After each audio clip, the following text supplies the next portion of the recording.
All right. Welcome, Tony Defalco. We are so excited to have you on the first episode of the Realtor Rant. How are you doing, my friend? Doing well. Thank you both for having me. How are you both doing?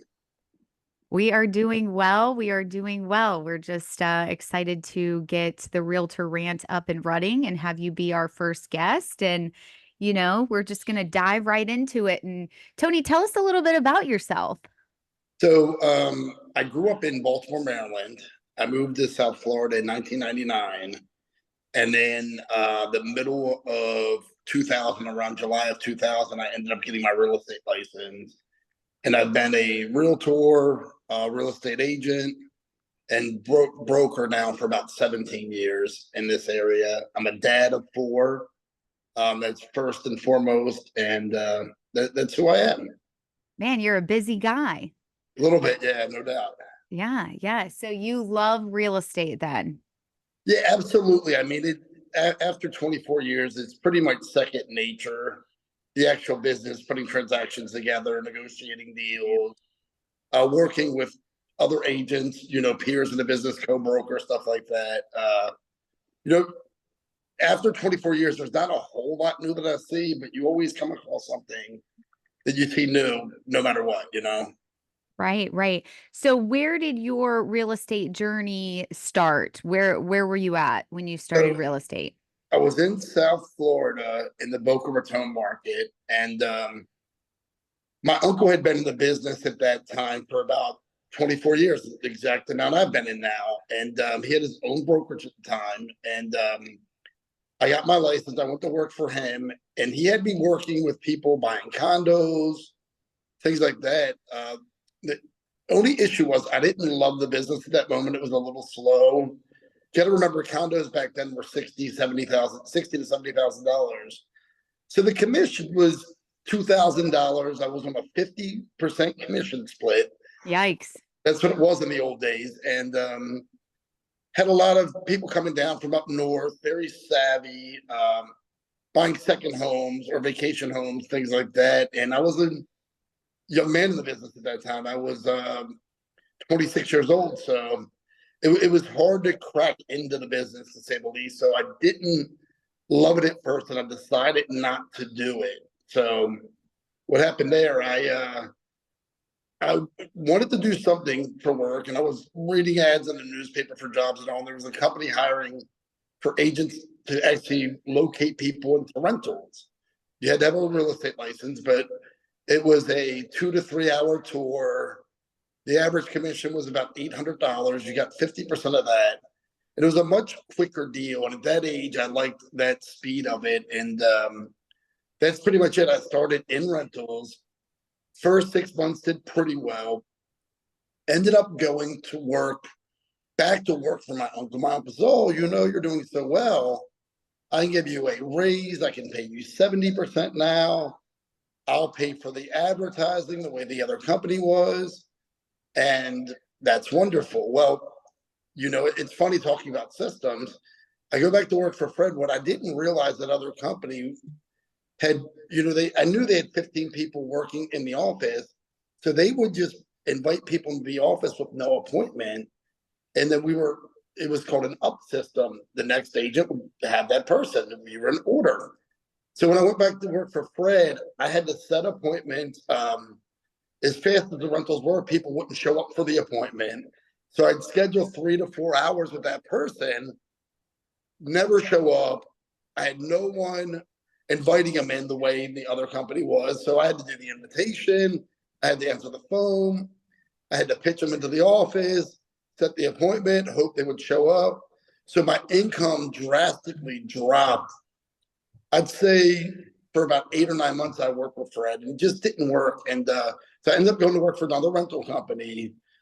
And the first week that they opened that office, their phones were shut down. So they ran ads directly to my telephone, and I did really well. And the next year, I did 400 rentals, which is unheard of. I don't think still anyone in the country has ever done 400 rentals. My goal at the beginning of 2002 was to accomplish 8 rentals per week, 52 weeks, 416 rentals. I remember I hit it on December 27th. and I took the last 4 days off. So, with that being said, in this business, if you don't have written goals of what you're looking to accomplish, it's hard to accomplish great results, because when you get good results, you'll feel accomplished and you won't strive for the great results. So it's good to raise the bar a little bit, make it possible but difficult, and then reach for those. So that's what happened. I did 416 rentals in 2002. If I sold a property, it may have been one. I didn't want to sell properties. Run some around 3 or 4 weeks and sell them a property, or I could land 3 rentals in a day and make $1,000. It was a much better position. I enjoyed the speed. It worked out a lot better. So then into that transition of 2002, you did that for a few years. How did you weather the storm of 2005 to 2008 better because you were in a rental market, or walk us through that a little bit? Funny you say that. So I did rentals until personally until about 2004. And Fred, my uncle, who had massive experience, says, man, you have all these people coming in renting properties. They're going to want to buy later. You need to keep them in a database. I said, Fred, I don't even want them to call me back. I'm so busy with these rentals. I don't need anyone to call me back. I'm good. I'm good. And so he really encouraged me to build a database. The system that we used back then was called Top Producer. There was a young lady that sat behind me in the office, still a great friend today, Christy Duran, Christy Fritz now. She and her husband are dear friends of mine. Christy said, man, for me to stay in this business, I need to make an extra $300 or $400 a week. She just wasn't really getting it. I said, Christy, you know, my office says I need to keep this darn database. And I was doing well. I was making probably at that time 150, 200. I got up to about 250 a year. To the rentals, I said, if you do this, I'll pay you an extra few $100s a week. I'm going to come in, give you my sheet of where I rented someone, the information. You'll fill it out. You'll make sure it's invoiced with the company. You'll make sure I got paid. So I really created my first transaction coordinator at that time. And that was pretty much it. So we started putting the people in the database. I was running so many ads that a lot of agents in the office, I would get there first. I'd get there at 7:45 in the morning. We'd open at 9. I'd be the first one up. Now, if I'd set a 9 o'clock, at 11 o'clock, 1 o'clock, at 3 o'clock, and a 5 o'clock appointment, if my 9 o'clock appointment didn't show up, I'd grab the first up because I was up. It was through the company, I was able to take that lead. And what ended up happening, I got so many leads that came in that I had to give them out to other agents. So it was kind of like my first really referral system. We'd split the deals 50-50. The manager would call and say, hey, Tony, you know, so-and-so just came, so-and-so looked up what they were looking for. And I would say, who's in the office? And they'd say, oh, Alana or Holly. And I'd say, Alana, show them these 3 apartments. This is where they're going to land. This is the best deal. Blase, blase. And to go through that, end up building the database, getting to your point, 2004, a lot of the properties started converting into condos. So a couple of things happened there. There were less rental properties. And the reason the commissions were really high is because these properties were based on like a 90% occupancy, 88, 92. They'd pay some massive commissions if they dropped under 90. 4 months free, 3 months free, $2,000 commission. Well, a lot of that was being eliminated because there was less inventory, because they took these apartment communities, deeded them into single units and sold them as condos. So at first I'm like, oh my gosh, this is terrible. This is my craft, what I'm really, really good at. So I don't know if I talked to Fred or what. He's like, why don't you email everyone about these condos? Well, I started emailing people. And by that time, I probably had, I don't know, I'd probably put 15 people a week in, let's say 800 people a year. I probably had about 2,000 people in that database, maybe 1,000 to 2,000. It was a lot. And I'd hit a button. And when the condo conversions came out, because now why they were doing the condo conversions is there was very limited affordable housing for first-time buyers. Right. There's very few condos on the market. So these were being sold like 1 bedrooms are 120,000 a lot of the properties. 2s were about 150, 3s were 180. So they were very affordable. So I'd hit the button, send out a blast email, And I was selling 5, 10, 15 condos a month to these people. It was incredible. Really mastered that system, got away from the rentals. So now let's get through 2004. Remarkable. I built a team at Remax during that time because I knew the rentals so well. I know Janae just dialed in while we were on the call. She was one of my 22 agents at Remax. I built a team. I paid for all the marketing money, and I taught them how to do rentals, and I taught them about the condo conversions. And it was at least 2/3 of my 22 agents. I can't remember the exact number, made over $100,000 per year on a 70% commission split because I was able to teach them how to make money early and often by working with the people that the larger brokers, the larger agents didn't want to work with. They didn't want to sell $130,000 condos. They didn't want to do the rental. So we get through that. Come August of 2005. Well, around probably February 2005, one of the communities that were doing a lot of the condo conversions stated if you didn't work for their company at Century 21, you couldn't sell their condo conversions. So literally they were calling my database of everyone I had shown properties of these condo conversions. And I was, to be honest, very upset about it. So a friend of mine that worked there was like, you really got to come over here. So I sat with the broker at Remax and said, listen, I'll be back, but I need to go try this out because they're selling thousands of condos per month. And so this is beginning of August 2005.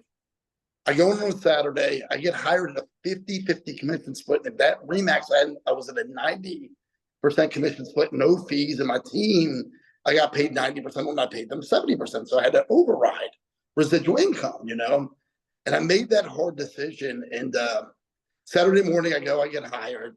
Monday morning, I wake up and I can't talk hardly. I have a sore throat, really, really bad sore throat. I kind of remember then there wasn't really rapid strep test, whatever. Well, by Wednesday, I go to the doctors and I get tested for strep throat, ended up coming back positive. But that week from Monday to Saturday, with ads on Craigslist, because I had an exclusivity is key in this business. I sold 121 condos. The market fell before some of them closed. I ended up closing 79 of the condos and made $250,000 in 6 days selling condos. So guys, if you're not keeping data, you are out of your mind. Keep data, stay in front of these people. It works out. And now, Alana, your question was 2005 to 2008. It's funny you say 2005 because most people state 2007 or 2008. Well, in South Florida, we had our third hurricane roll through in a 14-month period, I believe, in October of 2005. I ended up having a real estate conference in Maryland that we were going to. We ended up driving there. When I came back, it was about 10 to 14 days later. We didn't have automatic searches back then. I searched the 6 or 8 communities that I would search every day because I owned properties or was selling actively in those communities.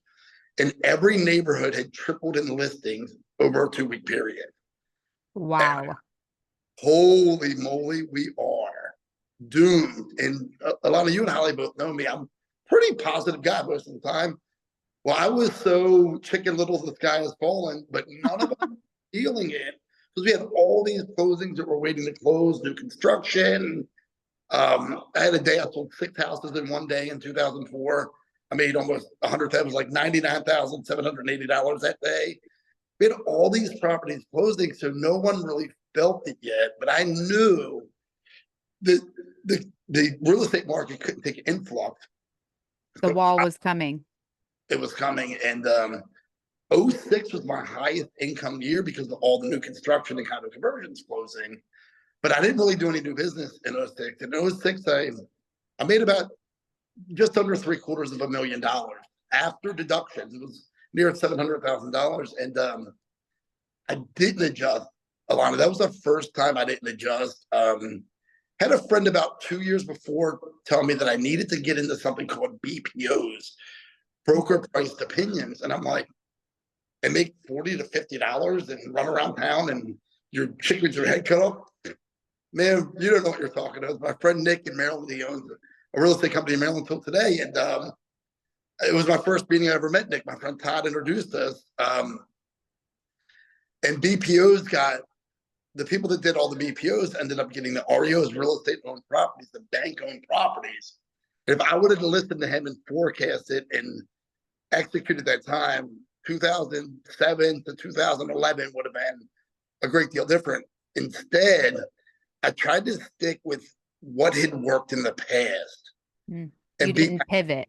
I didn't pivot. Yeah, so in 2007, we had 9 properties and the market had dipped about 40%. We took all of our cash and we bought 9 more properties to hedge the market to cover the loss on the other ones. Well, the problem was people were forecasting back then. They were hoping the real estate would go up in value because we were having a deficit rent to mortgage on average with someone with 20% down. I'd say 15% less rent you were receiving than the mortgage. But we were forecasting, oh, it's going up because real estate's going up and we're Florida, we should be California. We'll be California numbers or New York numbers, and we sold ourselves. I mean, I'll read an article that I wrote in 2005 or 2006, and I would still buy those properties today, being in the middle of the trenches of what I was doing then. And so in 2007 was my first punch in the face. I made $38,000 that year. I guaranteed I worked 3 times harder than I had in the past couple of years once I built my team, and nothing worked. All the rental communities were at 99% full.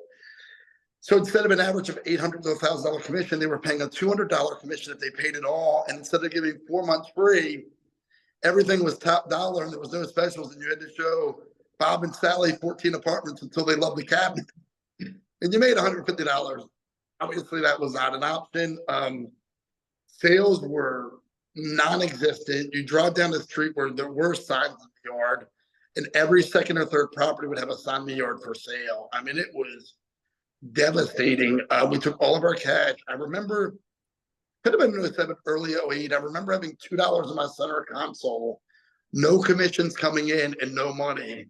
And at one time I had about 600,000 cash put away. And with the equity in properties, I thought I had about 2 million total. I'm born in 74, so I'm like 32, 33 years old. I was on top of the world. Every year I'd make 30 to 100% more than I made the year before. Walk on water, can't do anything wrong. Everything works. To punched in the face, can't make any money in the business. So that's So what did you do? I don't even know how we got through. I remember we got food stamps. I did go back to school. I got free college. Jen's like, you can get free college and you should go back to school. And I got a degree. I said, Jen, I feel bad taking this stuff. She says, Tony, we've paid in $500,000 in taxes for years. Like, they owe us back. Like, don't, my ex-wife is like, don't, my wife at the time, don't feel bad about this. Like, we need to do this. We got to do what we got to do to survive. Lived on credit cards. I remember I had 2 like $30,000 credit cards. And you had 4 young children, right? Or how many kids did you? Had 2 and 1 on the way. Late 07, I had my 3rd. Yeah, but still having children is like, you know, you were in the trenches. Oh my gosh, a lot of like stress. So you know, it's funny, I'm on a health journey again, and I've been on this silly health journey for now 17 years. In 2007, so I still don't know enough about the thyroid, if stress can really cause it, but in 07, from January into about late September, I gained 82 pounds. And I'd always been in shape. The highest weight I'd ever carry was like, I don't know, maybe 205 pounds. I was like between 190 and 205. Big boy, like I worked out, very muscular, gigantic shoulders, 2 bodies out of control. And Jen was pregnant with Ashton in 07. I go into an appointment sometime in September, and they felt my throat, and they're like, oh, that's really swollen. We need you to get checked for thyroid disease. Well, I have an underactive thyroid. Can't lose weight. It was crazy, you know. And 08, I really, the prices had dropped so much, you could get some deals done. I probably got my income up probably to about 70,000 a year, but still not enough to survive. I mean, it was we were scraping. I'm in my house now that I own for 20 years, not on purpose. I probably would have sold it a few times, but I was so upside down on it, I couldn't sell it. I mean, I'm just being transparent. That's We, what the rant is all about. oh my gosh, we were going to rent the property because Jen thought we were going to go to jail because we weren't able to pay the mortgage. My mortgage was like probably $3,000 a month at the time, $2,800 a month, 4,000 square foot house, big house. And Jen's like, you should have known we couldn't afford this. I'm like, well, when we bought it, I could afford to pay for 8 neighbors. Like I really could. Like we were well below our means investing, buying properties. And so we didn't know a whole lot that we could do loan modifications, that the banks would accept less, they would modify the loan, stuff like that on the investment properties. So we took all of our cash and started selling them in '07. Wasn't a very smart move. We should have kept the cash, kept the properties, renegotiated with the bank. Didn't do it. My property wholeheartedly from 2007 until 2007 and 2015, I didn't make a mortgage payment. God bless me, whatever you want to call it. 87 months, no mortgage payments. I thought they lost the paperwork. I thought I had quiet title. I thought it was my property. Well, in 2015, they come out. We're going to foreclose on the property. My neighbor was doing foreclosure rescue. Gary, I'm about to sell his property now. He and his wife are now elderly. Gary's like, I can handle it. I'll charge you this, but I won't charge you. I think it was like $2,000 unless we get something done and you accept the plan. All right, go for it. Well, he calls me and he's like, you know what? They'll reduce your payment. Now, by this time, they'd already relieved the second mortgage. We had taken $100,000 out on, HELOC to pay off the second mortgage and lived on that, lived on the credit cards. Not proud. It was just like I was trying to survive. Yeah. To get to the next level, I'll pay this stuff back. Well, they relieved the second mortgage, but the first mortgage went from like 500,000 to 750. Gary's son calls me. I remember my ex and I had just separated about a year before. This is probably like late 15. He's like, I have some news. It's not that great. Your payment's still going to be, I don't know what he said, $2,100 a month. They are willing to reduce your amount from 750 to 548. I'm like, I'll take it. So I get no loan modification. I've been able to keep the property. That's 2015. Oh, okay. Let's retract back. Sorry, guys. I jumped around. In 2011, back up to about $80,000 or $90,000 in income, but I ended up leaving the industry to go work for a gas pipeline company in Pennsylvania that a friend had got me on the job. It was literally with the housing, food, everything. They paid me about $150,000 a year. Well, from 80,000 to 150, I was sitting literally in this spot, different table with this spot in the house, and the guy's like, "Can you be in Pennsylvania on Monday? It's Thursday." Ken's like, "You'll be there Friday night." Like, like, yes, go make more money. Packing the stuff, and this is March.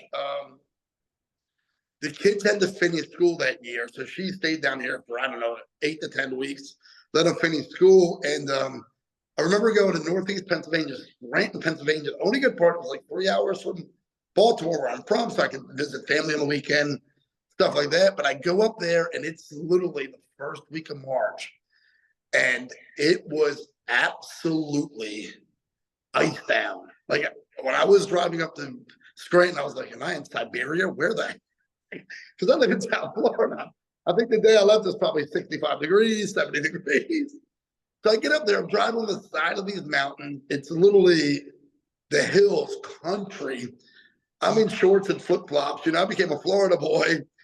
Like, Dad, I'm coming home. She's like, no, you're not. No, you are not. You're staying there. They came the end of May. We lived there from 2011 to 13. My friend Paul, who's at EXP, was in the real estate market. I'd always earned double or triple any of those other guys. Well, Paul's like, oh, I'm doing well. I'm making $250,000 again in the business. I'm like, if he's making $250,000, I can crush it. So I came back down to 2013. Man, leaving a market, the word momentum in the real estate business is gigantic. So I came back in late April of 2013, and I didn't sell a house until September. Like, it was crazy trying to get back in the market, trying to get referrals. My database got deleted, the top producer. I had canceled it because I had left, got out of the real estate business. I called, hey, I'd like to reinstate my database. I didn't know about taking your files, and, whatever these files are called now. So they deleted the whole system. I went from Wow. 500 names, 5,000 names in the database to zero. What the heck? So now I'm in the business, running ads on Craigslist, chasing business. I did that from 2013 till about 2017. And And what company were you with then? oh my gosh, I went to work at Remax. Okay. And I go into the office, and even back then, the offices were so boring, not compared to what it was in 02 and 03, where we would stand around the water cooler because a lot of the stuff was done online now. People really stopped coming into the office by that time. So nobody was really there. So I'd come in, work a couple hours. I don't know if you've ever had that time where you lose motivation. I'd go in the office, drop the kids off. I always drop the kids off every morning. That was my thing as a dad. But to make sure I had time with them in the morning, because in the afternoon I'd be working. And go in the office, I get there 8:30, 9, whatever it was. By 10:30, man, I run my ad. Tick tock, tick. You hear the clock. My man, this is crazy. Because I was such a big producer before. They gave me a private office. I had the big private. I couldn't do it. And there's a lady, a good friend of mine by the name of Brenda Brooks. She had these websites at the top of Google. No matter what community you would Google, she was at the top. She understood SEO. And I called her and I said, hey, Brenda, you have all these skills. I can work with you, I'll take the referrals. I'll give you a massive referral fee. I may have offered her 50%. I don't know what I offered her. No, Tony, we keep it in-house. And I knew that she had been giving referrals to my aunt's company at X. I was like, I know you were giving referrals. She's like, well, the assistant at that exit office who's licensed, her husband was our business partner.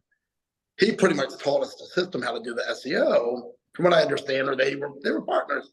She said, so I give them the lead, and she takes a part of the referral, and then we're able to support her and her family because her husband passed away, and she needed that support. So I don't know. It's another couple months. I'm like, I'm at Remax. I'm at Remax. I have the balloon.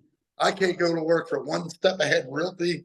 But I wanted a referrals, and I really had forgotten about it because she said no. And I was like, well, I'll build it, whatever. And she calls me one day, and this is in, I don't know, 2014. And she says, Tony, can you meet with me for lunch? And Brenda, if anyone knows or anyone worked with her, she's really like the computer guru, the Glenn Stanford at EXP. She's behind the scenes. She and her husband don't even work in the same room. They code in different rooms. And I may be one of 3 of her agents that's ever met her in person.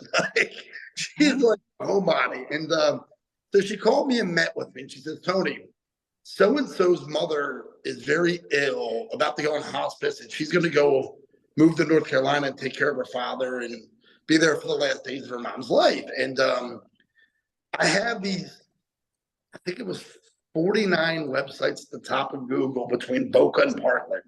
Now, I lived a half hour from the closest properties and 45 minutes from the furthest properties. If you came to work with me, your face would be on these websites, all 49 websites, within an hour. I called her back. I'm really sorry. But, oh, yeah, it was September 13. That's when it was. So I remember I lived in Pennsylvania, and I'm driving these mountains. So I'm like, Jen, I need to get the lead. We shared a very nice SUV we had for her and the kids. She was with the kids more. I need the least expensive SUV you can buy. And I bought a Toyota RAV4, brand new. We leased it. Well, I go down to Boca and I pull up to these appointments. I'm the area guru. A couple things about that. One thing, when you're the area guru, it's really good if you know where the clubhouse is. So they find you on Google. You're at the top of Google. You're number 1. You're the area guru. You're showing the property. They're like, show us the clubhouse. You're like, great. Where the heck is it? So I We will remember find it together. one couple, and I wasn't honest, Alana. I should have been honest. Like, hey, I've never met here. I remember leaving the gate like 3 times. Well, by the fourth time they left, like they never called me again. And so anyway, so Valuable lesson though.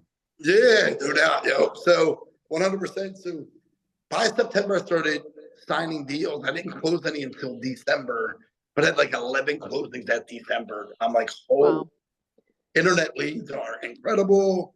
It's amazing. The only problem with the way Brenda ran her business, she didn't feel comfortable forcing people to leave their data. So the only way we got the information is if they emailed or called when they were ready. So we weren't keeping a database. She wasn't of these people, and I hadn't gotten out of the habit of really good CRM. So I'm getting the leads in, I'm chasing them down, I'm landing deals.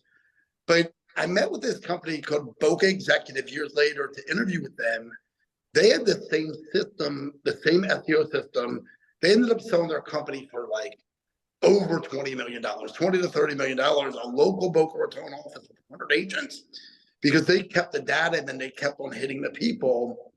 And I met with the manager one day. He says, Tony, do you know how long people are on the internet in our system? Because they had the best system. Anytime a property would come up, open house, they'd email you. Like, it was amazing. I was in their system. I had looked up a property or something, and I was getting their emails. And I said, how many days? So I'll ask you, Alana, how many days is the average person? If I've ever asked you this, don't answer. If you know, for me, how many days is the average person online, at least with EXP Realty, before they ended up buying a house? The ones that actually bought houses. Holly, do you want to take this one? How many days? Yeah, how many days would the average person from the first time they hit the website to the actual purchase average? Some a lot less, some a lot more. Well, I know the average buyer timeline from first contact to close is 6 months. Okay, Alana, I was at 180 days. there was a year and a half, 480 days. Wow. So more than double. Because people will be in California, honey, we should move to Maryland or Florida or Maryland or wherever, Right. On the website, they hit their website. They're in their underwear in California, 3 a.m, looking at Florida real estate, whatever.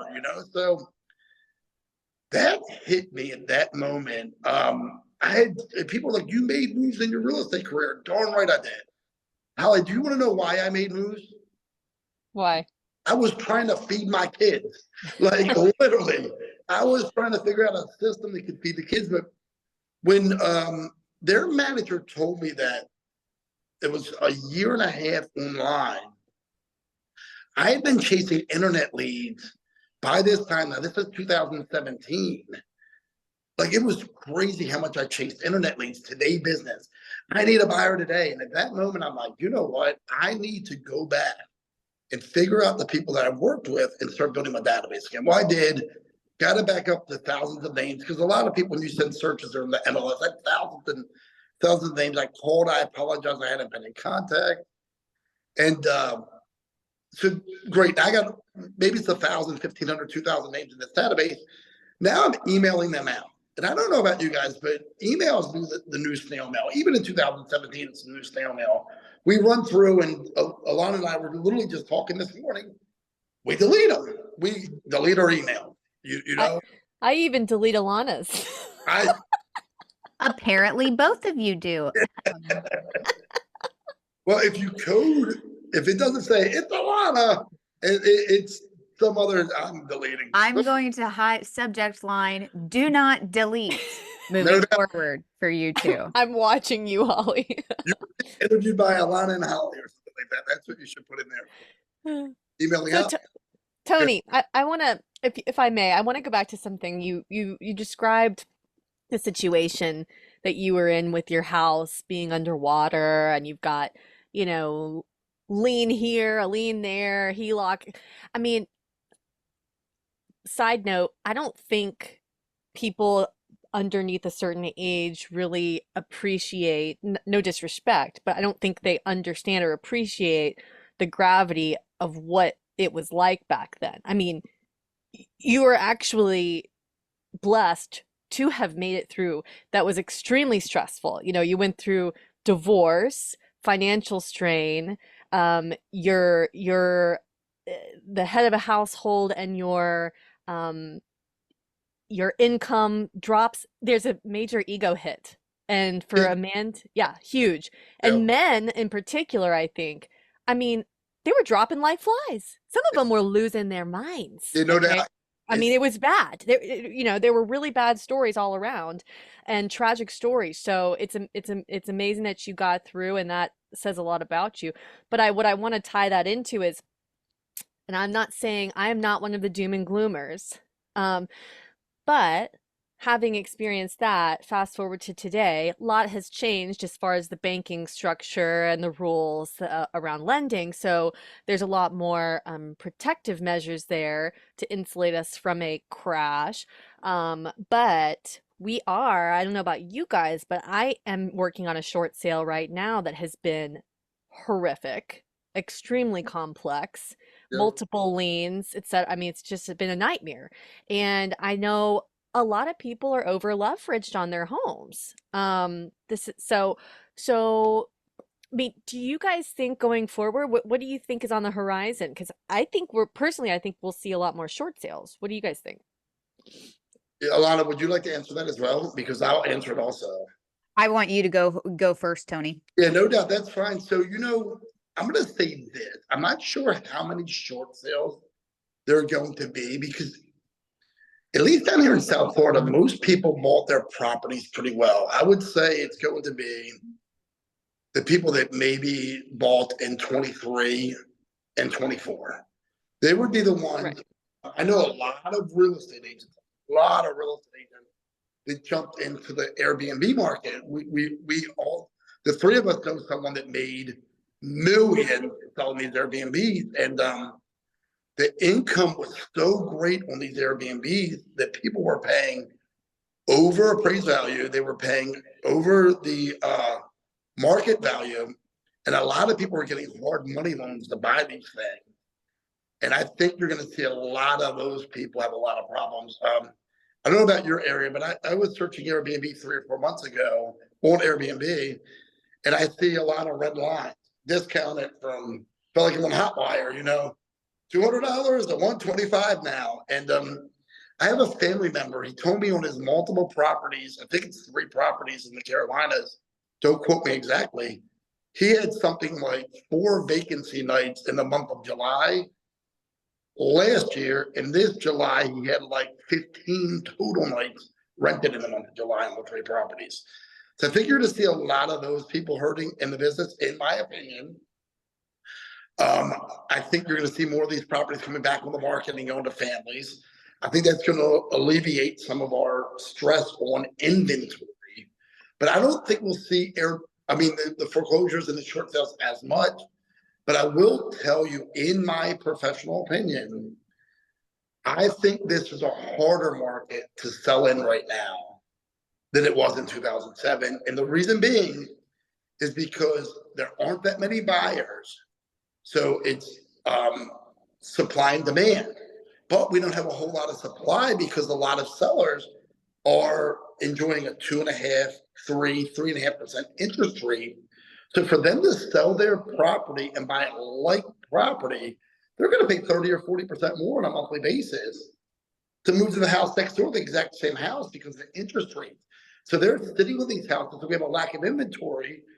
The prices are so high at least in South Florida, with the interest rates, we have a stalemate that people just aren't doing a whole lot. So in this market right now, I truly think it's the hardest market. And if we're talking to real estate professionals, let's say we're talking to a real estate professional joining, your company at Epique Realty or any company, and you're coming in as a brand new agent, I truly believe more than ever, I wouldn't join the greatest coaching company. I would join the best team you can find with the most seasoned person that went up, down, sideways. I don't care if you're working at 40%.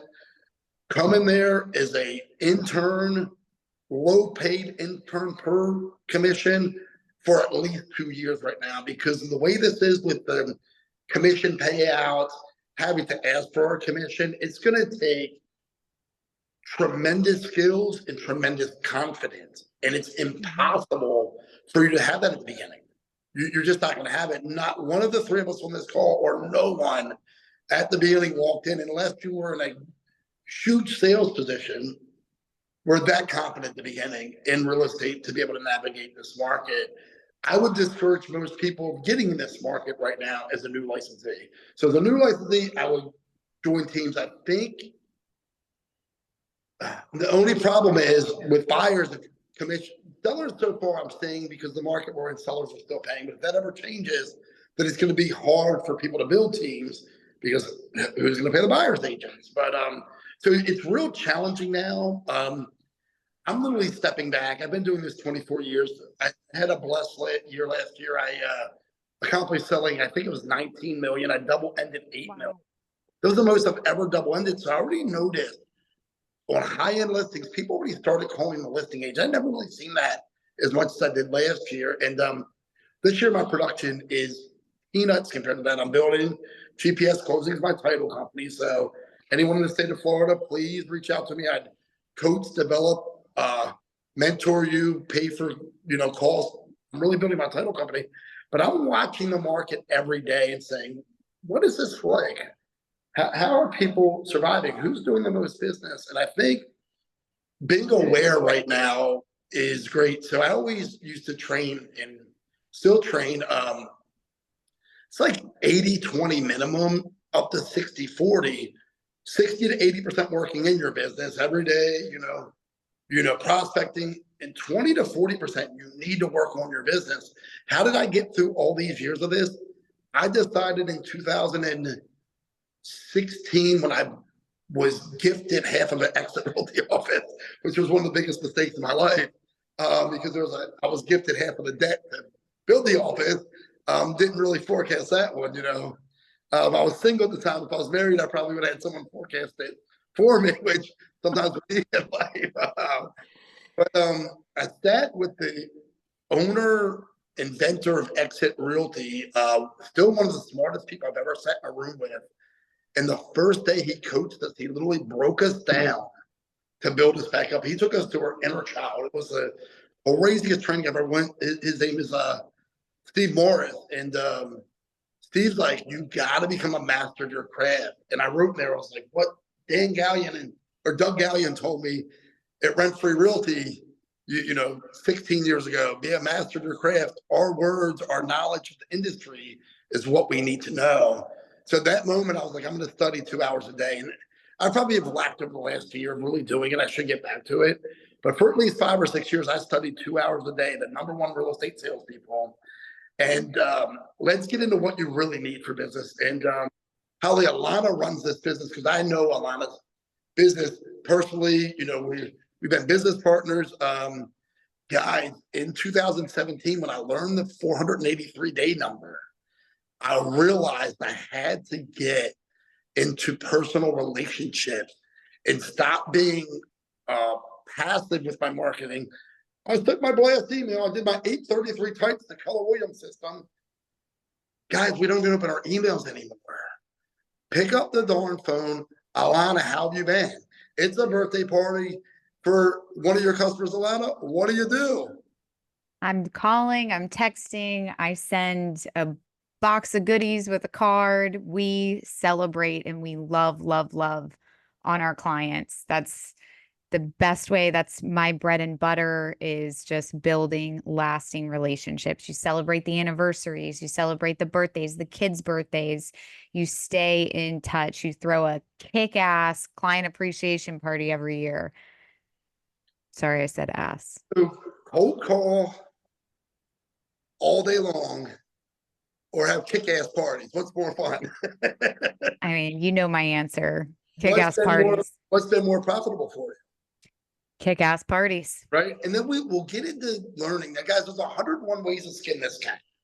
You could cold call, you could door knock, you could do Max's open house system.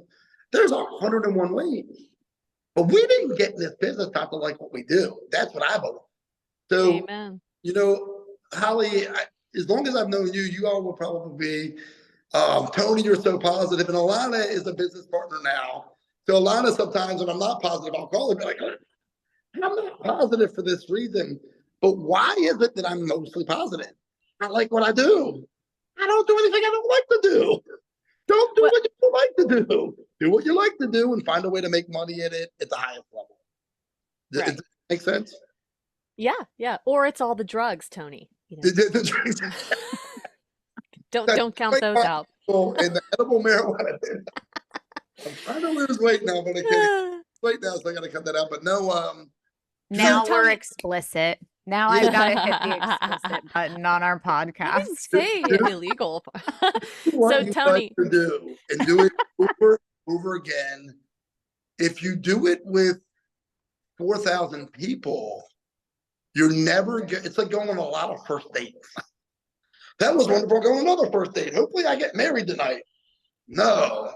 So I went from thousands of names to there's a gentleman by the name of Rick DeLuca. If you search the first 4 weeks of real estate, Rick DeLuca on YouTube, he's got the 1990 suit on with the triple vest, all the stuff, and looks old time.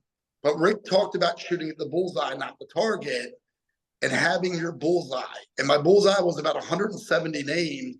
Then my friend Lee in Maryland said, "What's your bullseye?" I'm like, 170 people. He's like, "Get it to under 50 because 50 people or less give you 85% of all your referrals." And my database right now is 44 people. 44 people. yeah. I $27 million last year, paying attention to 44 people. Holy moly, it's only like 11 times more than the kids I have. I can do this. So Tony, let me ask you this. So for newer agents or even seasoned ones, what advice would you give? Because I have my own opinions about what is around the corner, but I don't have a crystal ball with the NAR changes and the way that we're getting paid and the shifting optics and perspective of the consumers, which I think is going to be the biggest shift. So, what's your biggest advice for us who are staying in the game? Which I think personally, there's going to be a lot of people who leave. But what would you say to those of us who are staying in the game, to really survive and thrive You guys through the will. change? So I believe most real estate companies and most agents realize they are on a deserted island. They are by themselves. So first and foremost, if you can muster it up to go on a team and that's the level you're at, I would wholeheartedly find the best team you possibly can go on. Work with them, learn inside out every aspect. Offer to work for free and do things for the team for free so you can learn every aspect of every step. It's the pot of soup. What's the formula? What's the recipe? How does this work? You know, my friend Mark down in South Florida, he says, "I'm plain vanilla. I follow up. I learn. I write contracts, negotiate. I show property. I literally do it every day. Every single day, this is what I do." So you need to understand that there's not that many things you need to do. So on the team, the second option, there's multiple companies out there now that actually pay real estate agents to help other real estate agents. So it's an attraction model. You find someone in your marketplace at one of these companies. It's EXP, it's Real, it's PT, it's Epique. Mhm. You have them out there, and they actually pay agents to help other agents. At Epique Realty, they actually have a area leader helping the agents as well, and they get paid based only on production. So if you're able to place yourself in one of these systems and you have multiple leaders in that company, they're actually selling real estate in a high level, then they're able to assist you without taking the 50-50 or the 60% from you. And you can do that. So I would plug into one of those companies or get on a team or spend 2 hours a day studying the top producers around the country. And most people, like, it's a lot of people have personal trainers because they can learn what to do, but they're not going to do it, most people. So I'd say you have to get into a system where you have other people helping you that have already done it before. Okay. Tell us a little bit more about your transition between EXP, which is, you brought me on to EXP. You actually brought Alani on too. Yes, Uh, you know, and then you left EXP after growing a huge downline, which for those who How don't many know, people were in your organization? I think it was 588. The last time I remember wow. the highest number was nearly 600 people. Okay, so I want to know, here's what I want to know. You left EXP, you had this huge organization or downline, whatever you want to call it, which, in other words, you were making residual income off of the producing agents that you had brought Yep, in that's layman's terms. Then you started your own brokerage, yeah. and then you went to Epique. So tell us, explain to us why, the metamorphosis. Yeah, the why, because the why is the most important. Why did I end up doing that? And first off, I'm going to say this: EXP is a phenomenal company, great company, bless my family. They're the first ones that came out and said, "Hey, if you contribute to the contribution of someone else's growth, you should get paid for it. Bring them into the company, you should get paid for this." And it worked out really well. The reason I ended up leaving was we grew massively. We went from, let's say, 20,000 agents. It could have been 15 when I started. I think there was 20,000 agents, up to nearly 100,000 agents before I ended up leaving the company. And what I was earning per agent at that company, I had a friend ask me around the holidays of 2022 what that number was, and I figured it out. Went back, looked at the annual numbers, and it ended up being a certain amount. And I said, I could build a 100% company, give the agent so much more, have so much more control of developing the agent. So with EXP at that time, I realized I wasn't the broker. There are certain things I couldn't help the agent with. I couldn't get on the phone and negotiate with customers. I'd done that at the time or two, and I was reprimanded for doing it. You're not the broker. You're just their sponsor. Whatever.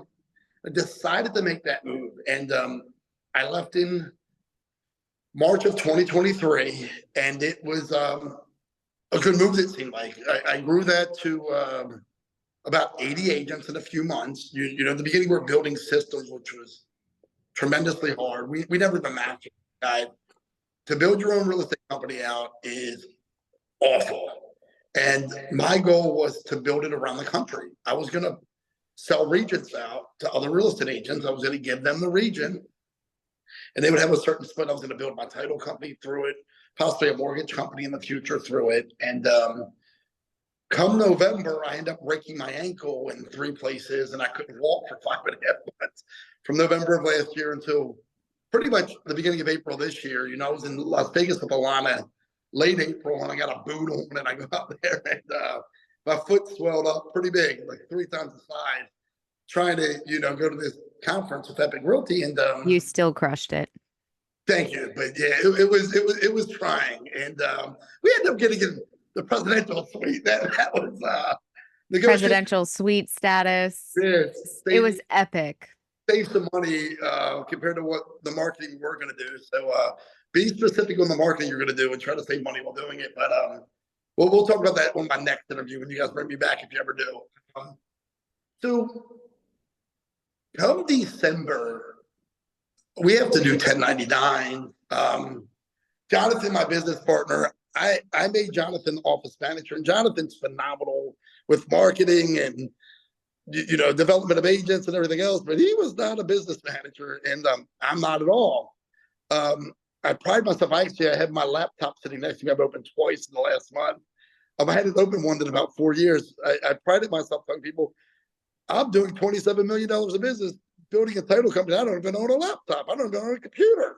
So I wasn't the one doing all this. I had to bring another person to help, and it was a little mess. I had met with Alana, I believe probably 2 or 3 months before I broke my ankle. And I said, Alana, listen, if you ever make a move, I would love to give you the West Coast of Florida for America's Real Estate Agency. And, she's like, oh, it sounds amazing. And it did look good. On paper, it was a phenomenal idea. And it probably could have built it. But I got to that point when I broke my ankle, I realized what was important in life. And the $20,000 a day income that I wanted to earn by owning this national company and building the first 100% company that paid residual income and everything else, I realized I didn't really want to do this. And I said, I'm going to keep the company where I'm at now, but I'm not going to build it.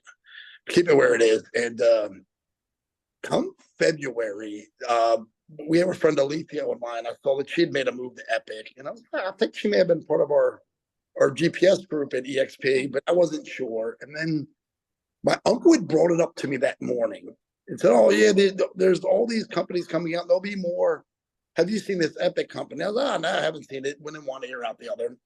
Well, I saw like 3 people that day move their license on Facebook. That's our communicator now. In social media. I was like, "What the heck?"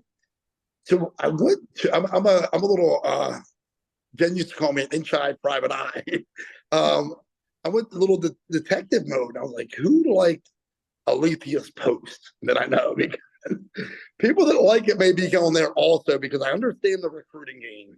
And I'm going to talk about that in a second too, guys. If you are at any of these companies, tall tale signs if someone is interested in what you're doing, and I'll explain that in a second. So I go in and I see Maxwell, who is a partner of mine at Epique now, and Max had liked it or commented, and I clicked and I saw Max had moved. I didn't see, because I don't really go on social that much. I'll post on social a lot, but I don't go on a whole lot and just scroll around. And so I wouldn't actually watch the video first. And the AI was amazing, because I go in the video, I clicked on it says presentation starting in 1.5 minutes or something. I typed my information in. My gosh, how lucky am I? I was here at the perfect time for the presentation. Well, I did it on my phone as I'm on this meeting on my phone, and about halfway through, I got a phone call. I got kicked out. I was like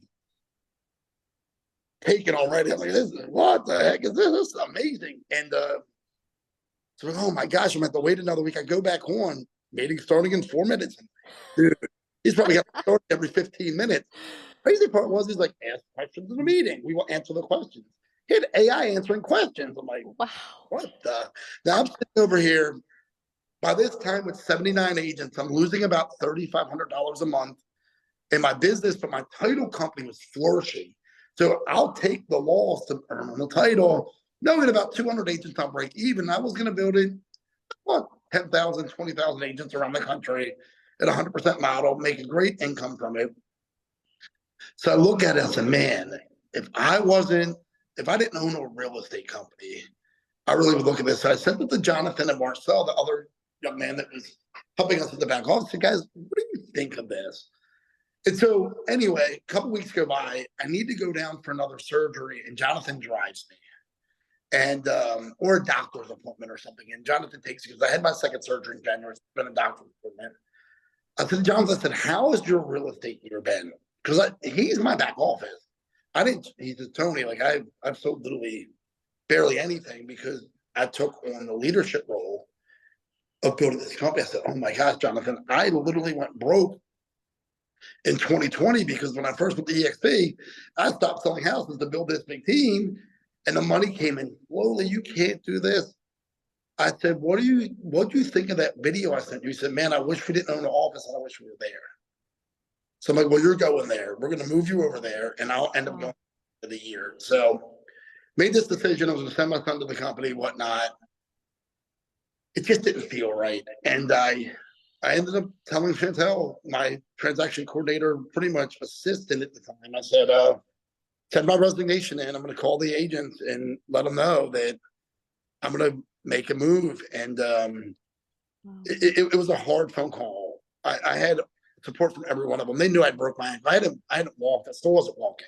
Literally was laying in bed. And I wish I would have found it the day I broke my ankle, because laying in bed would have gave me a lot of phone time. So if I could go back 4 months earlier, would have been wonderful. I probably would have 20 times the amount of people I have now. So I make the phone call, and everyone said, yes, that's fine. Now you guys got to remember, I was charging them literally $1,500 a year. That was the cap. It was on the first sale. That's what they paid me. They paid nothing else. But I told all of them I was closing, and I didn't know exactly what I was going to do, even though I knew what I was going to do, because I didn't feel comfortable pitching them, hey, Alana, I'm closing down, but I got this great opportunity at this other company. I was like, I'm just going to I told them where I would go. There was another 100% company, kind of matched what I did. I'm like, go there. If you need any assistance assistants call me. Well, got through all 78 phone calls, personal phone calls, no email. And I made an announcement 3 or 4 days later where I was going. Well, what surprised me, 8 of my top 11 producers ended up making the move with me. And at Epique Realty, we have a $15,000 cap. It does go down each year, down to as low as $10,000. But with the transaction fees, everything else, if you're a capping agent, you can pay $18,000 to $20,000 a year to be there. But all of these agents being at my 100% company realized that you need it more than free. You need it more than free. So the way I say it is at America's Real Estate Agency, which was phenomenal on paper, $1,500 a year, pay me nothing else. Keep everything else. You own your business. It was like giving them gasoline for their car that sometimes worked their car, maybe. So I realized that I was saving them money, but I was costing them income that was 20 to 30 times more than what I could offer the 100% company, because we were taking so little, I could only get so much. And it was a major mess, and that's what happened, and if you ever look and do the numbers of 100% companies, the best in the world, most of them are averaging under 1 transaction to 1.5 transactions per agent. Where if you come to an Epique Realty and EXP, these companies are averaging, I'd say 4 to 5 times minimum more transaction than a 100% company. So if our average transaction is $8,000 and you do 5 times more transaction, you save $3,000, but you cost yourself $40,000 in income.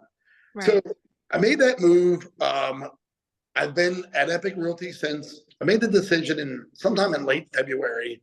Wasn't able to come over to almost April because in the state of Florida, if you're a head broker, it takes time to move your license.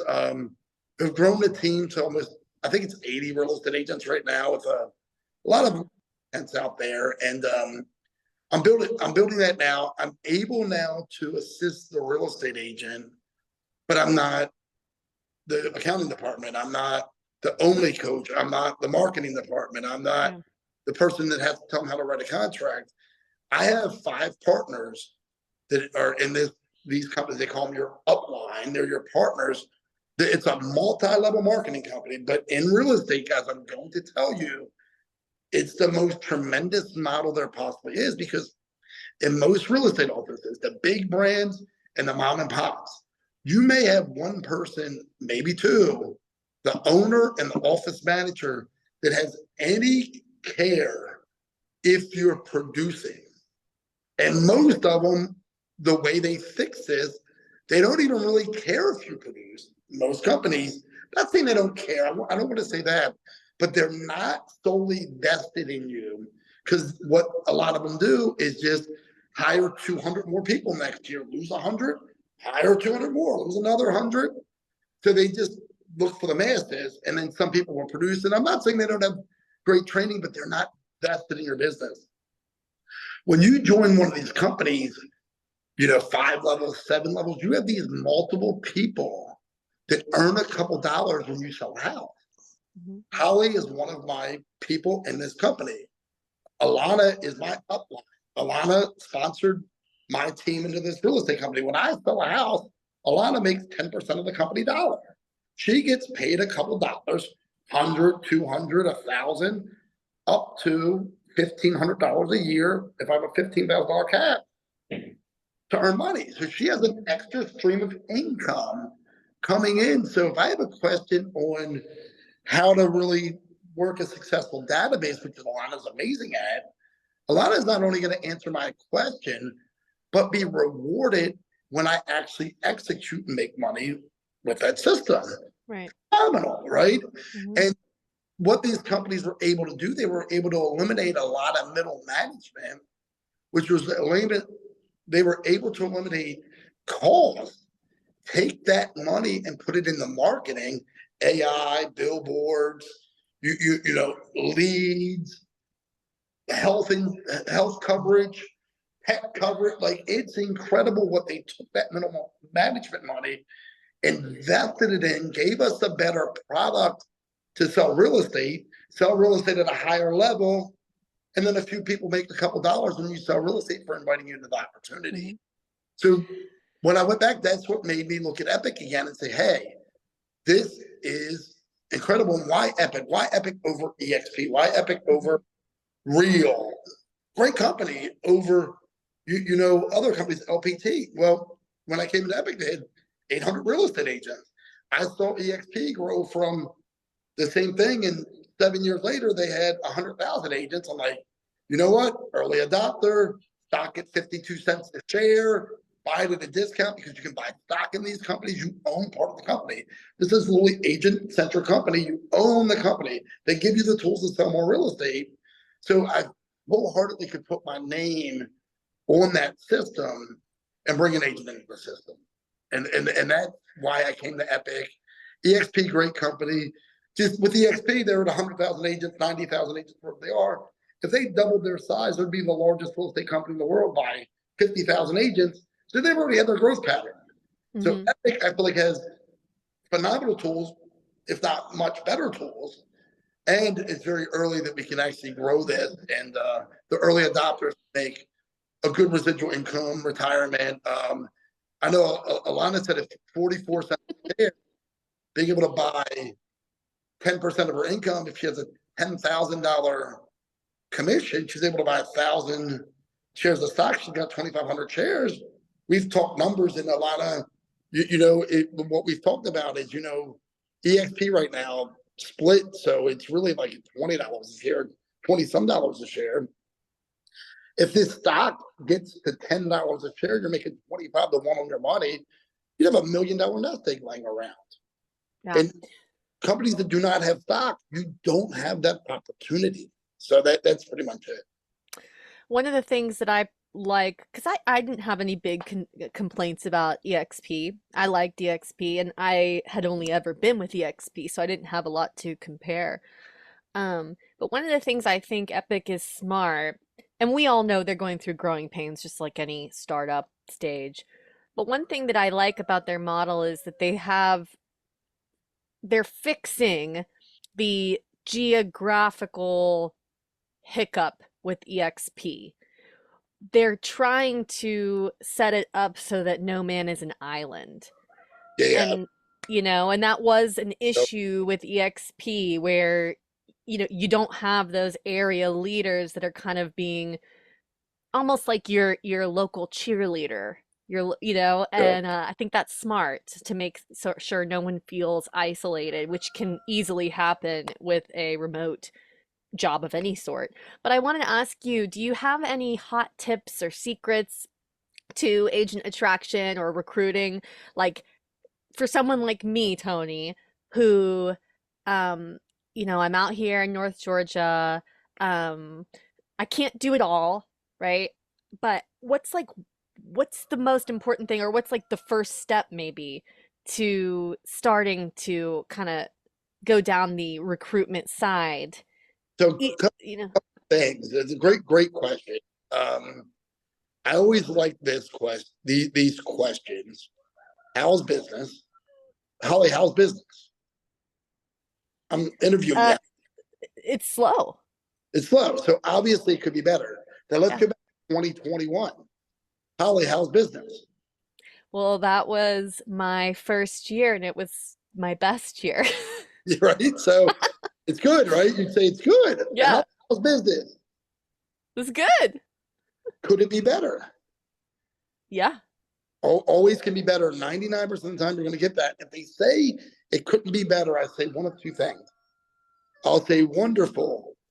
I'm looking for an interest-free loan with optional payback. And if business is so great, I found my person. The interest-free optional payback loan. I love it. Don't even have to pay it if I don't want. They'd laugh. I'll say, so you don't want it to be any better? Are you looking to somewhat trends out of the business at some time or another? Oh, the next 5 years I would.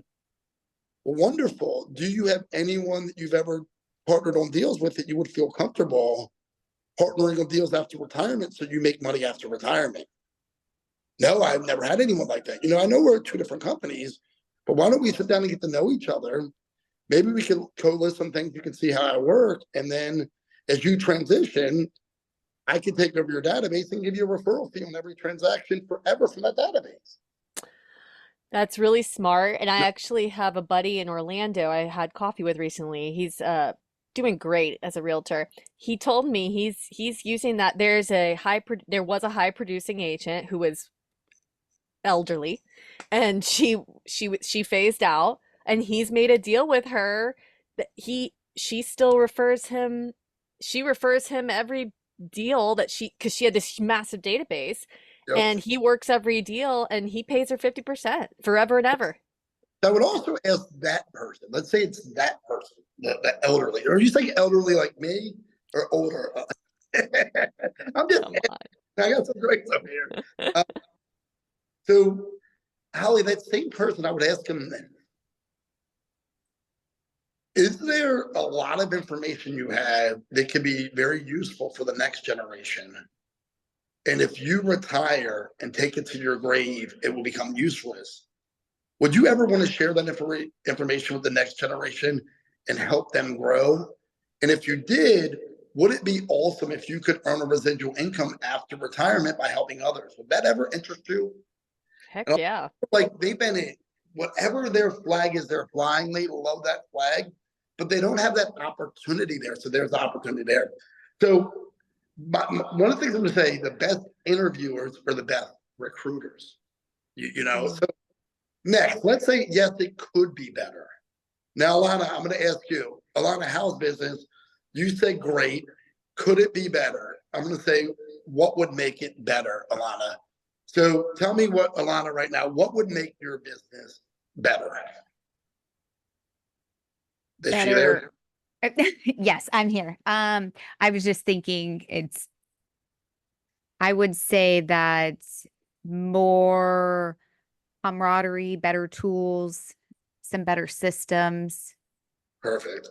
And anything else? And anything else? And anything else? Don't even say, wait for her to pause and say, is that it? Or do you think there's other things that may?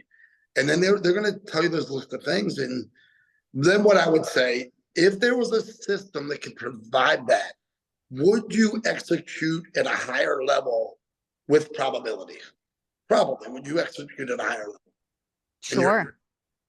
Hey, now I know you're with EXP Realty, but Alana, did you always work at EXP Realty or had you worked somewhere else?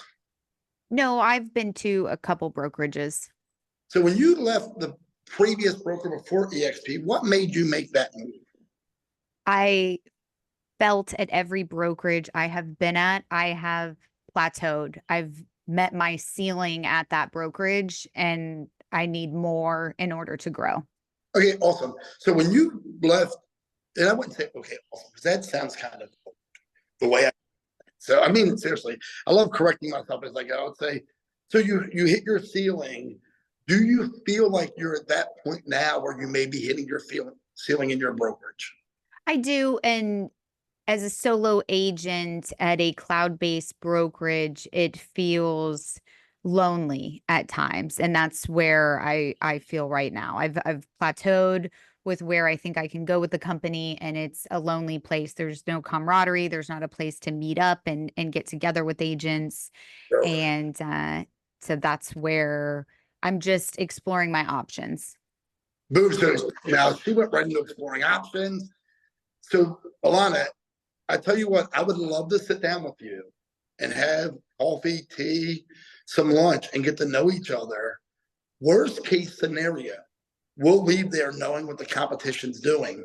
Best case scenario, we may end up working together one day. But listen, no pressure at all. Could we get together in the next couple of days? What would you normally say if I said that? Be honest. Not this week, but in the next week or two, we could, get something on the calendar. Could we put it down now or whatever? So I would say, not a problem. I'd say, let me ask you a question. If you had someone, what sales price level do you normally work? I would ask you that and what you would say. Yeah, around 500,000. And what's the highest sale you've ever done in your career? Close to 2 million. That's wonderful. That's a great number. Holly, Alana, if someone called you today and wanted to list their property, and it was a $2 million commission, and they were willing to pay you 5% to list it, $2 million sale, they're willing to pay you 5% to list it, would you tell them that you couldn't meet this week or next week, and you probably meet them a couple of weeks later if you put it in the calendar? I would make it happen. According to what? Are you going to pay me 5% on a $2 million house? I tell you what, if we sit down with what I know about this company, this could be 10 to 20 times more that in the next 5 years. So why don't we get together sooner than later and take a look at this? Is there any way we can just schedule 20 to 30 minutes in the next couple of days? I'll meet you at 6 in the morning. I'll meet you at 10 at night. Is there any time we can schedule a few minutes? Can we do a Zoom? I don't think her husband would like the 10 at night. Or 6. Okay, so Tony, let me go backwards for a minute because you're skipping to the conversation. How did you get to this conversation point? Oh my gosh, I could call them about anything. They could call about my listing. They could call about anything. So Paul, the person at EXP that I built that group with, you guys are part of, massively to 600 real estate agents. He was second or third person. Paul naturally was a great interviewer. We did listings together in 2000, 2001 for my uncle, maybe 2002. And anywhere we went, he would just interview people. Really, where are you from? Where'd you grow up? What'd you do? What'd your family do? Like, just curious.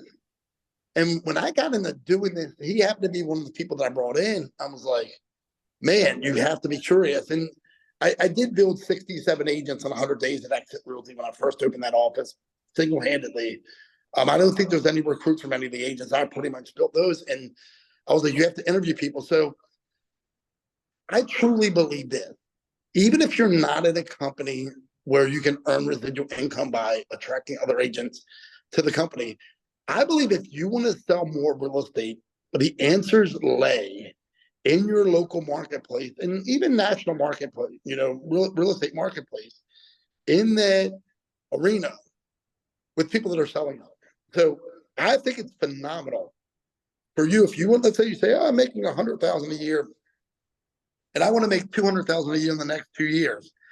I think there's nothing better than interviewing real estate agents about where they're getting business, how they're getting business, how is the business, how are they feeling about business, what could be better. Anyway, so interview these people, dissect their business, use that knowledge that you're getting to build your real estate. Because remember, in these companies, first and foremost for most of us, our number one goal is in selling real estate. Now, I'm at a different level now. I have a title company. I'm building that. I have a pretty big group at the company, but most of us need to sell real estate at the highest level. That needs to be first and foremost to pay today's bills and to support our family. So take that knowledge when you're interviewing, and guess what? Some of the people end up joining you and being your partner. So be curious on every phone call. Be curious when you call about their property. Be curious when you show a property with another agent. They're peers. Have a conversation, get to know them. Okay. I don't know. I probably have talked to 600 people and 80 have come over to the company, but it doesn't mean that there's 520 wasted conversations. I know about their business, how they're doing. I have friends in the marketplace. I have friends in marketplaces in other communities where I now have agents in. So I'm like, hey, you want to learn how to do an open house? Mike, I know you're at XYZ company, but could Holly meet with you? Great, a referral source. Because when you're meeting these agents around the country, connect on social media, be involved in the conversations, comment, like. If you guys are having a conversation on a post and it's a good conversation and you're not ready to fight with each other, send them a friend request. Or is Tristan says in the book for real estate customers, same thing for real estate agents. If you see something they post that you actually like their post, start commenting. After a while, message them. Hey, I really enjoy seeing what you're doing in South Georgia, the Atlanta area. Man, I'd love to have a conversation and get to know each other. I love collaborating with agents around the country to see how their business is going. Yeah. Have a conversation. And guys, I mean this when I say this. I'd say Epique is probably good for about 40% of the agents in the marketplace.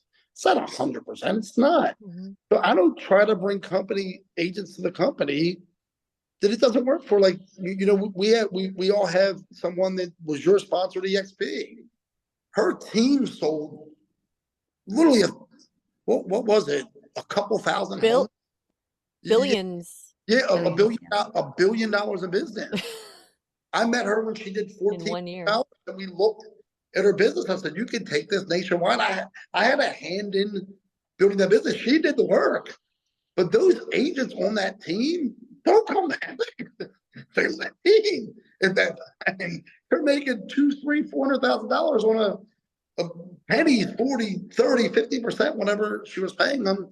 So those people, it didn't make sense for. So interview people and do the right thing for the right reason every single time. Introduce it to them. Worst case scenario, you have a new friend in the business Mhm. and you know what your competitor's doing. Now you can take that information, document it, journal how that call went. And now you're having a conversation with one of your agents that's similar to that agent who's in your group at Epique or whatever. Now you can assist them because you learned from someone else. I want to say one more thing, and then I'll be finished, and I'll answer the next question. We all have a paradigm of information that we have. We grew up in a certain place. We eat certain foods. In Maryland, we steam blue crabs. My friend Nick's from, Philly, they eat cheesesteaks. Whatever, like that's the community, that's the area. So we have this paradigm of information. If we're not constantly trying to grow by getting to know what other people are doing and learning about their business, you're probably not going to grow at the highest. Hmm. So I have no more questions per se, but I like the way that you put that. It kind of takes the pressure off because, none of us got into this business to be recruiters. And I think a lot of people who have not been at one of these rev share type model companies get this vision in their head that like, oh, they want me to just be, a slimy recruiter out Yep. there, hustling. That ain't me. I mean, that is not me at all. Like, I have zero, I don't want to be on the phones prospecting, period. So I'm not about to prospect for agents. the But difference with Epic that I saw from any other of the other rev share models is there's so many benefits. You don't have to attract at all to recoup so many benefits. I always like to say that Epic isn't, we're the all-inclusive five-star resort. We're not the cheapest brokerage, and we're a startup company. So we're going to go through ebbs and flows and hills and valleys. Mhm. That's exciting for some people. For some people, it's not a good option because they're high producing agents. They can't have any sort of interruption in their business. Yeah, right now where we are now. Yeah, no doubt. So, Yeah, it really comes down to the individual agent, but to not share the opportunity with how much they have to offer and how much they have to give, not even just from a selfless standpoint, I think is doing a disservice to any agent, Mhm. regardless if they decide to come or not. For me, I actually became an area leader and feel really passionate about it in our area because I felt lonely as a single agent at other brokerages. And I don't want any agent to feel that sort of loneliness. And that's one of the killer parts of being a part of being with Epic is the goal is to hold retention and have no agent, whether they're on a team or they're a solo agent, they always feel like they're on a team because Hmm. you always have support. So I yeah, just wanted to add that. that's what I was saying too, Alana, that with Epic having those area leaders, it's like being on a team. It's the next best thing of being on a team. And so what I also wanted to say, I heard someone say this, can't remember who said it, but they said if we took revenue share and stock off of the table, it would still be financially irresponsible not to look at Epic. This That's just, exactly my point. this just happens to be there. It's amazing. With the leads, these are internet leads. We all know, we just talked about the call, 480 some days on the market. But I also talked about the word momentum. So when you're done your day and you have no one else to call, you can go right, we call it the pond at Epic, grab leads out. And there's leads there every day. grab some leads, make some phone calls, keep that momentum going. You know, a moving body continues to move. When I hurt my ankle and I wasn't going out walking, I was getting 1,500 to 2,000 steps a day at my best after I started walking again. But now I'm doing 8,000 steps in the morning, 8,500 steps in the morning. But throughout the day, I had another 5,000 steps, not 1,500. It's amazing. Why am I walking more in the afternoon? It should still be the same. But once you get your mind moving, you start moving. So having those leads to call, having those prospects to call is a phenomenal bonus for the agent. Yeah, there's no doubt about that. Absolutely.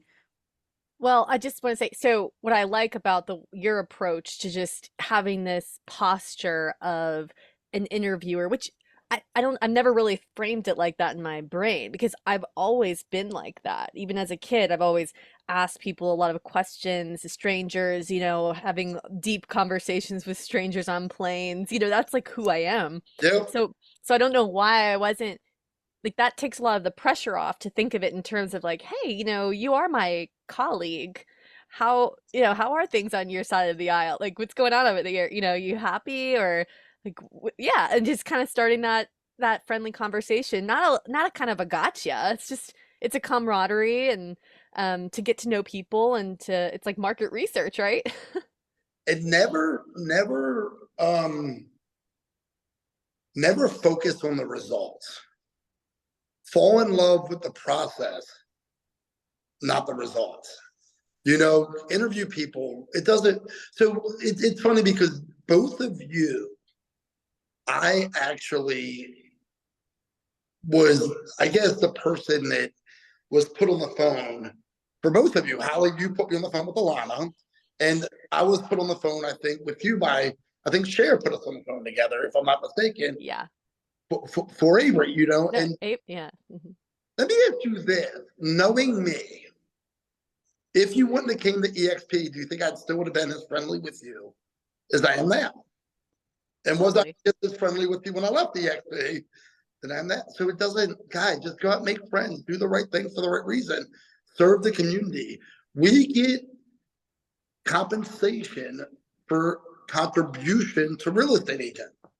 Now we get compensation for contribution to real estate agents that make the move.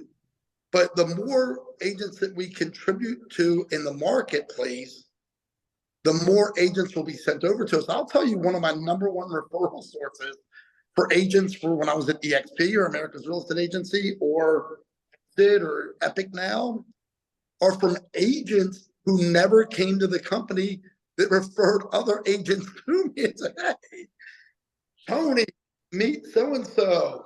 A lot of Tony's amazing. You know, I never ended up going there. I stayed at Keller Williams, but Tony's awesome and you should have a conversation. So you never know who belongs to whom and who's going to introduce you. So you just go out, do the right things. I'll tell you another thing. And here's my biggest issue with Epique. It's my issue, not an Epique issue.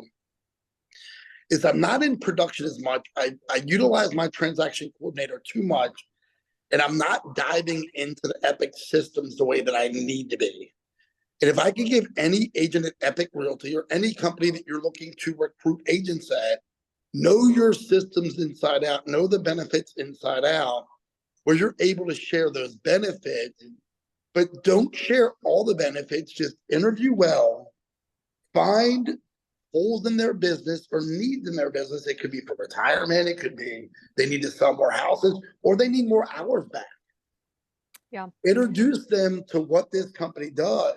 Then introduce them to one of your partners that can show them what this company does. And you'll be very successful at attracting real estate agents into your industry. I do want to mention I met with a gal here locally. She's got a really high producing team. And she moved her team over from Compass. She took long time to think it through and interviewed multiple brokerages, including Real, and really was almost thinking of just going independent, going, you know, opening up her own brokerage, and decided to go with Epique. I think she was really impressed with the leadership, actually, and she really likes our Georgia broker, by the way. But this is a really high producing, and really smart lady, really savvy. But she has built a very robust structure already. I mean, she really could open up her own brokerage. She's got her own system. And really, she just kind of plugged and played. I mean, there's a lot that she's not taking advantage of, and that's her choice. And she still chose Epique, and she's very happy. She's also an area leader, by the way. Yeah. And that might be because even though she's not utilizing those tools, the tools are there for her agents. And Mhm. having your own brokerage, there's no competition with the amount of tool. We have over 50 benefits, and the benefits are going to be important to different people for different reasons. But as a high producing agent with a high producing team, she probably felt compelled because maybe she's not utilizing all the benefits, but wow, all these benefits that now I can offer to my agents through this company. Yeah, I'd like Mhm. to share this also. A high producer, when I brought the agent over from Remax into EXP, which would be exact same thing, Epic, he saved over $70,000 a year because of the cap. These companies, he was at a 95% split, guys, 95.5 to 80-20 at that other company, but he saved over 70,000 a year. So many people look at what is my commission split at the beginning. No, you need to look at what are my annual cost of doing business and look at that. So these top producers, in addition, every real estate company has residual income. Either the owner's keeping it all, or the management's keeping it all, or they're sharing it with the real estate professionals who are building the company. So every company has residual. Agent sells real estate there for 20 years. Mhm. Brokers making residual income from broker owners, making residual income from the agent. In these companies, we share it. So when you're I have a friend Gil that was with EXP, and what he said, he had left Exit. He said, at Exit Realty, it was me and them. In the residual model, it's us helping each other build. Now, obviously, the person that brought in makes the residual off the person that came in, but that person also has a reason to help that person grow their business or help them. Holly, you should have me on the phone call with an agent. If you have an agent in your area, have me on the phone call. Have a lot on the phone call. We're your partners, and that's really what it goes from me to us, and that's first and foremost. I tell you what, guys, because we do have growing pains at Epique. These companies do, and you hear all this hearsay from other people outside the industry, and I'm very grateful that you both invited me to have this call today because it just reassured me that I'm at the right company doing the right thing, and even more than before the phone call. So, when you're in these companies, get a hold of your partners, lean on each other, because this industry is not always an easy industry. And as I said, now we're probably in one of the hardest industries. So we need personal support from coworkers more than ever before. So Absolutely. And when we're not focusing on building the relationships with clients and building camaraderie with inside our organizations, sharpen your toolbox, study, train, learn a new skill. Those that are consistent will continue to survive. And what we're teaching here in our organization is not just to survive, but to thrive. And I yep. do think that we're going to have to ride this wave for a little bit. Obviously, we'll always come out on the other side, but those that sharpen their tools and stay connected on every possible level will be the ones that will hit the shoreline. So Alana, I'm going to ask you a question before we go. Yeah. It took you 1 year to leave a brokerage that didn't have a residual income. They had a profit sharing, but you didn't take advantage of that, or you didn't feel anyone in your company was vested in your business other than you and the market center leader. There was another agent Correct. office. It took you a year. Now you hit the level in that company to where you felt like you hit your threshold in that company at EXP to come over to Epique. How happy are you that you joined the companies with stock and residual income compared to not having stock? And it took you a year to make that decision. And knowing what you know now, would you have made the decision earlier than taking a year? I couldn't be happier where I made the transition. And it's funny, we go on Mom's Weekend. Holly is a part of that. And I always get us these little rope bracelets where we make wishes, if you will. And for the last 2 years, I still have the same one on actually from last year. So this is going 3 years, two bracelets. My goal was to always be with a company where I felt that I could build a team of solo agents that we could lean on each other, have camaraderie, support, be like a family. And being at Epique Realty is the first organization where I have been able to do that. I have done more with Epique Realty from a growth standpoint, a leadership standpoint, a coaching standpoint in the what month are we in? So 7 months that I've been with Epique Realty than I did in my 9-year career as a real estate agent. The Yeah. opportunities are absolutely endless. I'm glad I made the decision when I did. I wouldn't say that I would do that differently because I think you have to really consider your options, and there's a lot of options out there right now. So happy that I made the decision, and I cannot wait to see what we build as an organization over the next 3, 5, 10, 15 years. It's sky's the limit.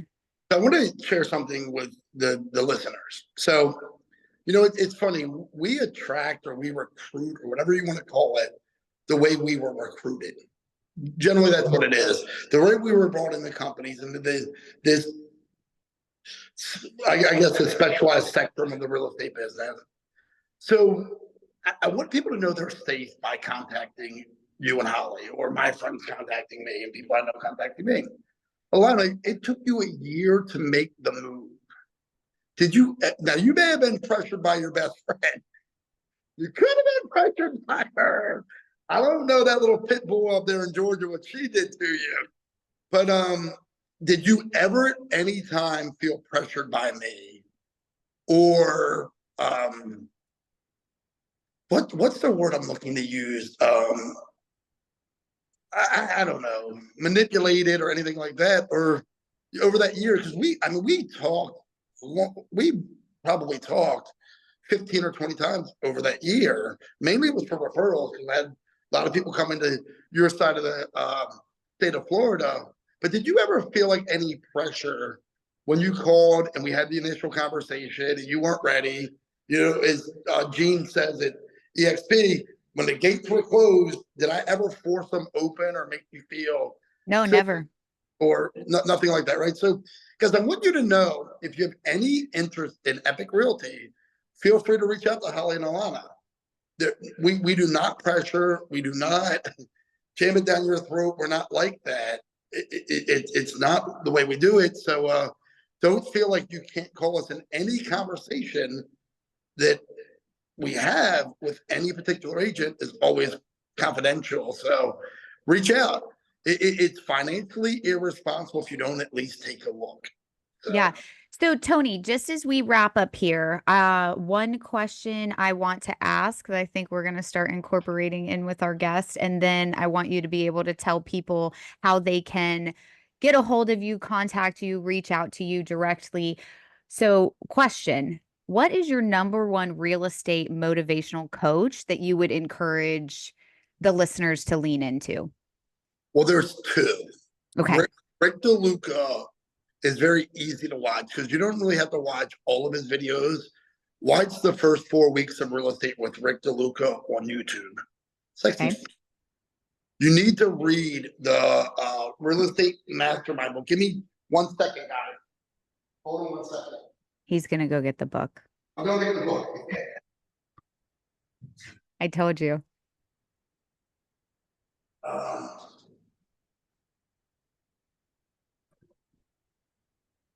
Hold on one second. Because I never know the name of the book. It's so terrible. Tristan A. Hamada is how you pronounce it. Tristan's a good friend of mine now. I've given away my title company, guys. If you're in the state of Florida and you sell real estate more than one house you've sold in your time, even if you haven't, give me a call. My title company will send you this book. This book is, can you guys see this? I hate that I have that. Yep, it's perfect right there. Okay. Tristan, get on Amazon for 20, 22 bucks, something like that. This book's tremendous. It's a map. It is the only map that you need. I promise you that. It's a map. This is your map. This is your real estate map. So Rick DeLuca is going to break down that bullseye, getting your systems down to 50 people, 100 people, the bullseye. Alana, how many people are your database that you actually pay attention to at a high level of personal? 90. 90. So Alana's at 90. I was at 170. Lee up in Baltimore told me to get under 50. It's up to you, depending on the way you can do it. And then Tyler Smith, the creator of SkySlope, his website is askty.com. If you type it into an iPhone, it's going to change it to salty. Because if you learn these techniques that Tyler preaches, your competition is going to be very salty. You're taking the market share. Man, I come up with these great jokes. These are original jokes. But Tony's available for stand-up. Exactly. Not last year, I wasn't. Last year, I could roll on the stage. I couldn't stand up. But no, the Tyler Smith has Ties 35. He worked at a steakhouse called Cattleman's Steakhouse, and they had the 21 points of service or so many points of service. So he came up with the Ties 35. So like when I sell a buyer a house, I will, and I've done it multiple times. I didn't do it every time, but I did it multiple times and it worked out massively. I will take probably 5-7% of the income from the commission, and I decorate the house and I put toys in the room for the kids, toys in the pool if there's a pool, toys for the dog, gift certificates, water bottles, Gatorade bottles, paper towels, toilet paper. So Ty said, decorate the front door, make it a welcome home. I have a friend that owns a sign company in South Florida. I wouldn't meet them there for the walkthrough, and I don't go to closing because my title companies are the best, always mine. Personally now, but even when they weren't, I always work with the best people. I'd be decorating the house and decorating the front yard when they came. So they come for the walkthrough, they leave, and then we decorate the house with all the stuff. After closing, where's the first thing they're going to go to? They're going to go back to that. Go through, kids are going to run where? Where's the first place? Your mom's, where's the first place the kids run, Alana? Their new rooms. Their new room. There's toys in the room. This is a celebration. People are like, well, hopefully you get a return on your investment. Bro, you made like $20,000, $10,000, 25 hours worth of work. You're paid $400 an hour. I don't know where you got your law degree from, but like we're paid really darn well when we sell these houses. And when you make it an event and you're thankful, when you do more after the fact, you get paid. So Tyler Smith talks about Ties 35, and he also has the first 30 days of real estate that you can sign up for on his website. Some of the stuff may be a little dated, but it's mainly really good. I would master this book, the Bullseye System, because chasing business that's on the internet for 484 days is not a very good business plan, in my opinion. Personal referrals are the best business there is. And then learning how to market to the neighborhood. When you have an open house, when you sell a house, it's called a reverse housewarming gift from Tyler Smith. Knock on the closest 40 houses, 10 houses on each side of the street, right from the house. Say, hey, Tony Defalco, Epique Realty. I sold Bob and Cindy's house. Alana and her family are moving in. Here's the age of the kids. And here's a $5 gift. Here's a gift that I brought you because I want to get you in the giving spirit. I want you to knock on the door and say hello to Alana. Now the neighborhood, I actually had this. It happened when we were, I think pregnant with Anthony Jen was. We had our first child. The neighborhood made meals for us after we delivered. Saw a lot of young families bought our first townhome. I had a neighborhood the first 2 weeks, made them meals. Hey, you're moving in, you're unpacking. Here's the list of meals. That's who's making them. How do you know we moved in? Your real estate agent came over and knocked on the door. I got that from Tyler Smith, guys. Because you don't have to have all this knowledge. But if you raise your paradigm and learn from others, so they're the three that I would highly suggest. Awesome. Awesome. Well, we appreciate you so, so much, Tony. This has been just an awesome first interview. Yes, thank you. Thank you, Alana. Thank you. And thank you guys for having faith in me and inviting me to the call. I really appreciate it. And as I'm building my title company, stepping back from the real estate sales, I love helping agents develop. So if you're a real estate agent and you want to develop, this is an Epique thing for me. If you're calling for Epique, call Alana and Holly. I'm telling you guys. If you call me, you're going to be in the Holly team anyway. So tell us, where can people get in touch with you, find out more about you, and just give us your title company information to set us off into the sunset? GPSclosings.com right now, just in the state of Florida. Okay. It's going to be Texas and Maryland, probably, maybe Georgia also. The easiest way, guys, text message me, 561-352-6759. Let's have a conversation. What I'm best at is looking at a business and figuring out how to make it better. The Holly's sponsor into EXP Realty, the first phone call I had with her, she was Wonder Woman. In her first 10 months in the business, she did 72 transactions for $14 million. And she had a marketing system that was so tremendous because of who she was and who her family was. That was January of 2019, 20. Yeah, 2020, January of 2020, could have been 19. In 2022, her team closed $1 billion in business for 1,500 to 2,000 sales. Now, she was amazing at 70 sales. Now, her mark, I'm not taking anyone to $1 billion business. It's the stars got to align for something like that to happen. But if you're at 80,000 and you want to get to 120, I promise you this: there's not a better coach, free coach at that will listen, interview you, pick it apart, and be wholeheartedly honest with you. Sometimes you may not like what I tell you that you have to do, and then show you the easiest way to make a good amount of money and have a lot of fun in this business. GPSclosings.com. Please reach out. The more people that send me title business, the less I have to compete in real estate. So my local neighbors out of the real estate business said title business. And guys, if you want to know database, oh my goodness, call Alana, call Holly. That's what we do. Alana, how hard is your real estate business now? How long in the business? 7 years? 10 years. And do you have to cold call every day? I know I you do not. And the door knocking, right? You do that a lot, right? No. But you definitely run internet leads and take internet leads and call them all day, right? Like, no, I don't do that either. Internet leads, they're amazing, guys. Use them. If you're here, use them. But are you at a point in your business that you have to call internet leads? I don't. Do you call anybody and just talk about real estate? Not that I don't want to. You probably never talk about real estate. Really, just call to talk, right? I just call to talk. Spread joy, I like to call it. You spread joy, and you're very good at that. So be cheerful, but it's hard to be cheerful if you're not grateful. So no matter where you are in this industry, at the beginning, at the end, wherever in between, be grateful for what you have, and it's easy to be cheerful. So that's it, guys.